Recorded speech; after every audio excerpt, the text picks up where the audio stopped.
Hi, everybody. Dr. Carolyn here. And I have a question for you. I hope this is one you're interested in. Are you prepared for your next relapse? So, we've been talking a lot about the pandemic binging, the quarantine 15, etc., which could be considered a relapse.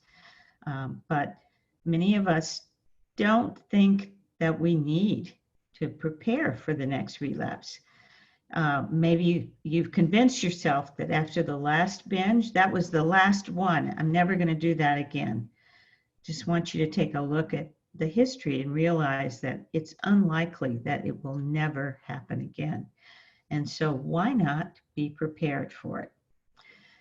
In fact, many people believe that even talking about having a lapse or a misstep or having another binge just gives them an excuse to go back to old behaviors and binge more. Well, I've already binged once, so why not just keep going?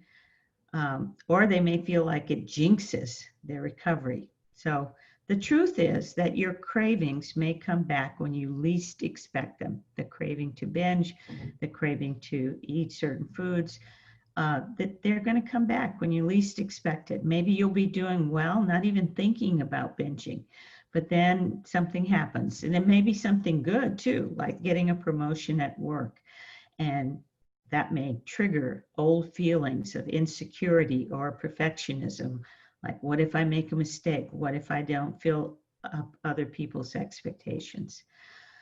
Next thing you know, you're standing in front of the refrigerator with an empty carton of ice cream in your hand. Or maybe you get lucky and start a new relationship, but find out that you're struggling with body shame or body hatred. When your old thoughts, feelings, obsessions, or cravings return, that's no reason to despair.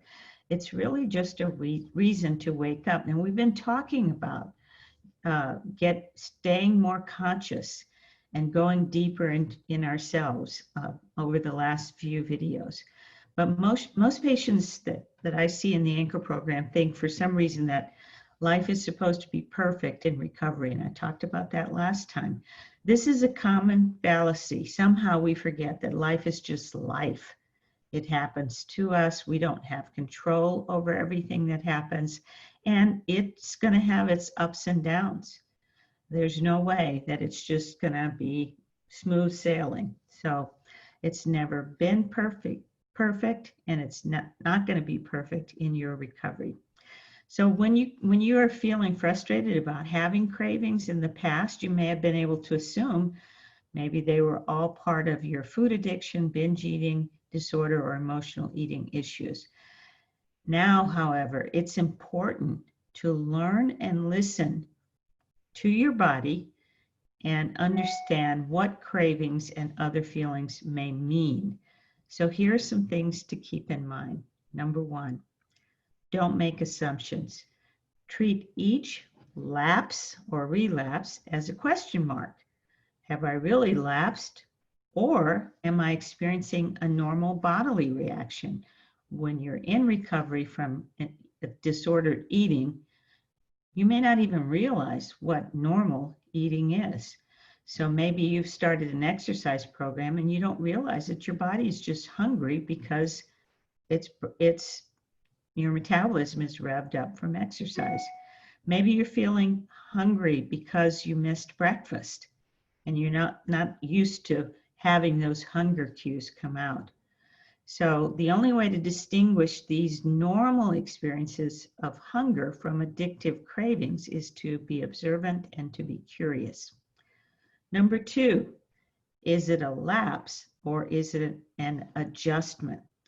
Sometimes you'll have a lapse or relapse, but at other times what you may have assumed is a lapse is really just an adjustment. Recovery from food and body image issues should include a hefty portion of reflection and questioning whether the meaning you've given to certain signs still fits. For example, if you have a binge, is it because you waited too long to eat dinner, or is it a lapse?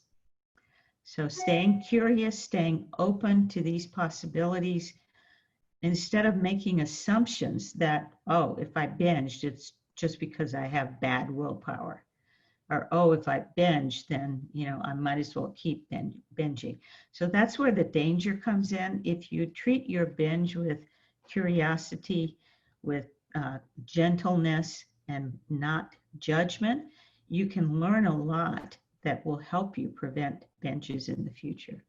And finally, don't judge yourself. I don't know how many times I've said that in all of my videos. Don't judge yourself, but also don't let other people judge you. That's not good. With each misstep you make, you have the opportunity to learn something about yourself, your body, your beliefs, and your thoughts. So allow yourself the time to take the time, maybe journal about your binge and how it made you feel. Maybe it reminds you of something from your past. Maybe it's based on a belief of, I'm not worthy. So I got this promotion at work, but I have this belief that I'm not worthy. So that is, that's a rub against my value. Like my value is I'm not worthy, but the world is showing me something different with this promotion. So how do I sync those two dissonant beliefs so that I can really enjoy the gifts that I am being given and not feel anxious and that I'm going to fail?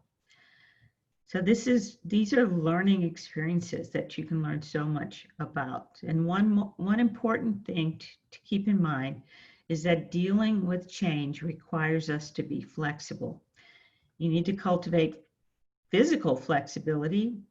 Whenever you go to a gym or work out with a trainer, they're always focusing on flexibility, right? Not just flexibility, but strength. But flexibility is super important physically.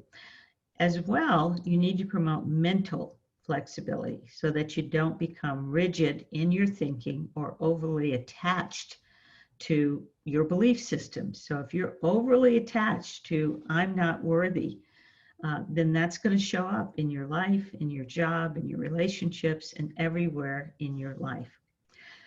Part of mental flexibility is allowing yourself to make mistakes and being kind about them, not judging yourself harshly. And when you stay flexible in spirit, you can continue growing as a person. And that's what I think this period that we're going through in our country and in the world is all about. It's really about personal growth. All of these things are important in long-term recovery.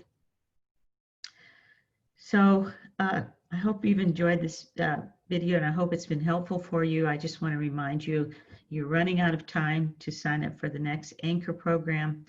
So in the notes below, you'll see a link to schedule a free consult to find out if you are a good candidate for the Anchor program.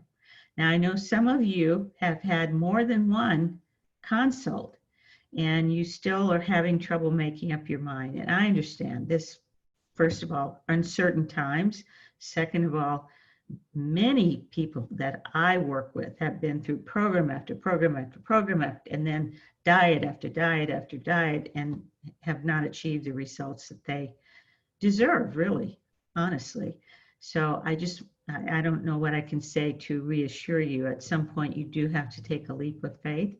But I think if you've been listening to these videos, if you've been listening to my podcast, that you know a little bit about me, and I'm a straight shooter.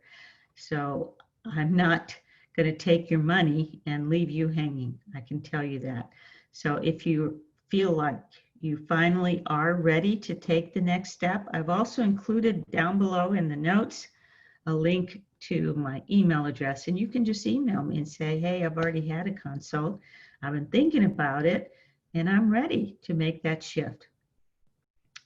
So I look forward to hearing from you. Please sign up, please subscribe to my YouTube channel so that you can be notified right away for upcoming new videos. Thanks again for listening. This is Dr. Carolyn signing off.